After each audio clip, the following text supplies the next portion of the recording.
Ito na.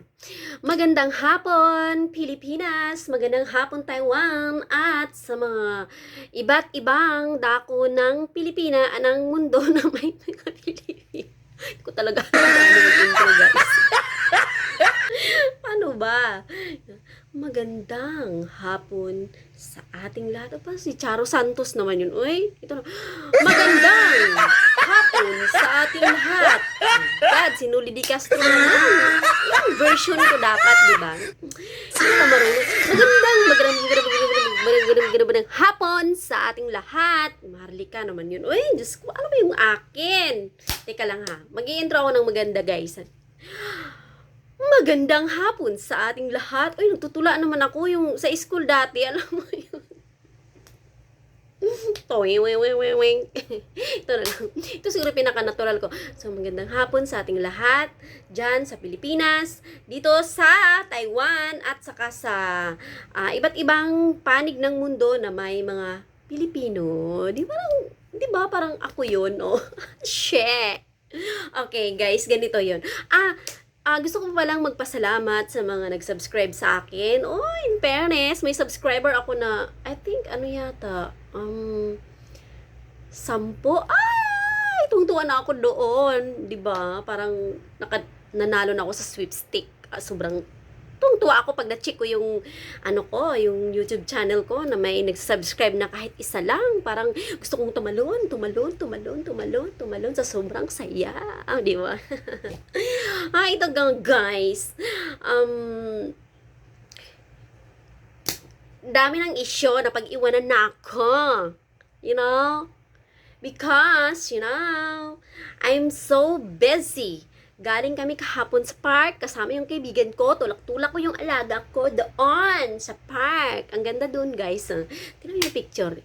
Ibigyan ko kayo ng sample na picture namin ng kaibigan ko, kasama yung alaga ko. Pero yung alaga ko naman is, hindi pwedeng kunan ng picture doon. Kami lang talaga dalawa ng kaibigan ko. So, nag-i-enjoy kami doon sa park at pagod kami pag-uwi namin ng bahay. Diyos ko, nagapak kaming dalawa ng alaga ko. Buti na lang yung amo ko, 10:00 na umuwi. Tulog na rin kami ng lolo ko. Siya, bahala na siya sa sarili niya. Natulog na din siya. O, di ba? Ang sarap.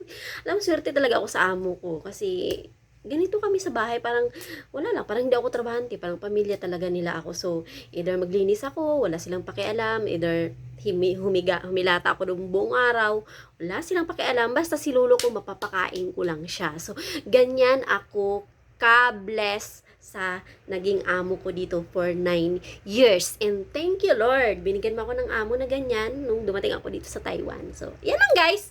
At dumako na tayo ngayon sa ating mga issue. Ano ba mga issue? Grabe, si Marlica. Ang pasabog ni Marlica. Hindi ko na masundan sa dami-dami ng mga pasabog niya araw-araw. Diyos ko.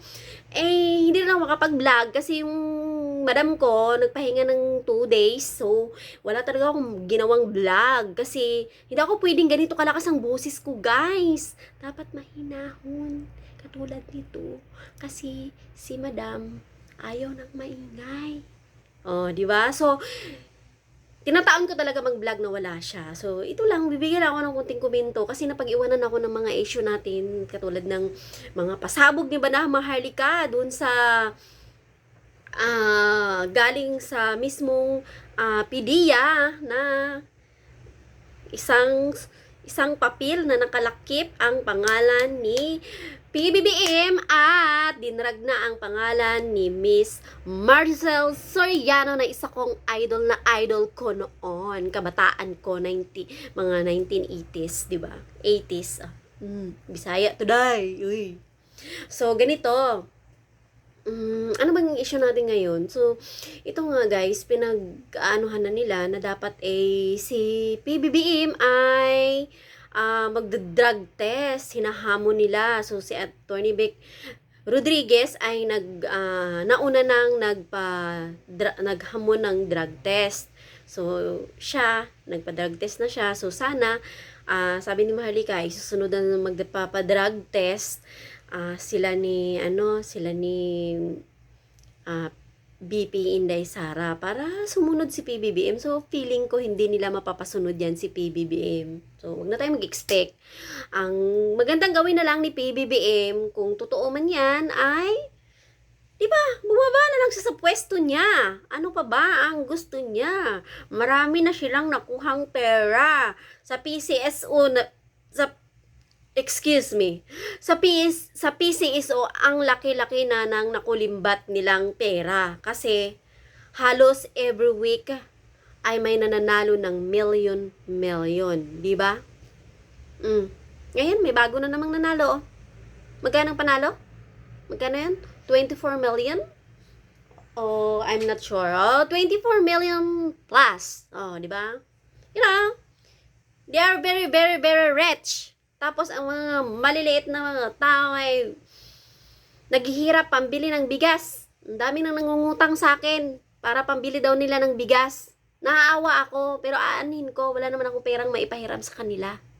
Kung mayroon akong kunting pera, kunyari may laman yung GCash ko na 1,000, bibigay ko na lang.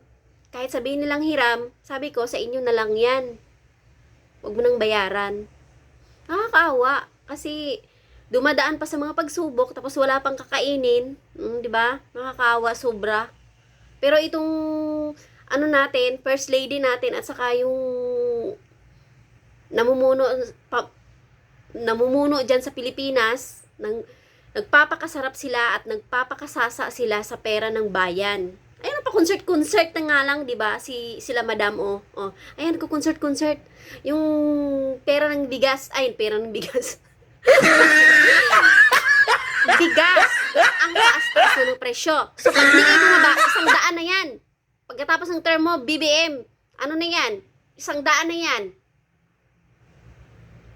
Ayoko magalit. Kasi, yung beauty ko, ayan pa yung ano ko, blush on ko, nakadikit pa sa ano ko. Ayoko masira yung beauty ko. Pinaghirapan ko mag-makeup kanina ng 10 minutes, kaya hindi ako marunong mag-makeup. So, kinalat ko yung blush on dyan sa pisngi ko. Tinapal-tapal ko lang ng ganyan. Ganyan. Ganyan lang yan. Tapos naglagay ako ng ganyan.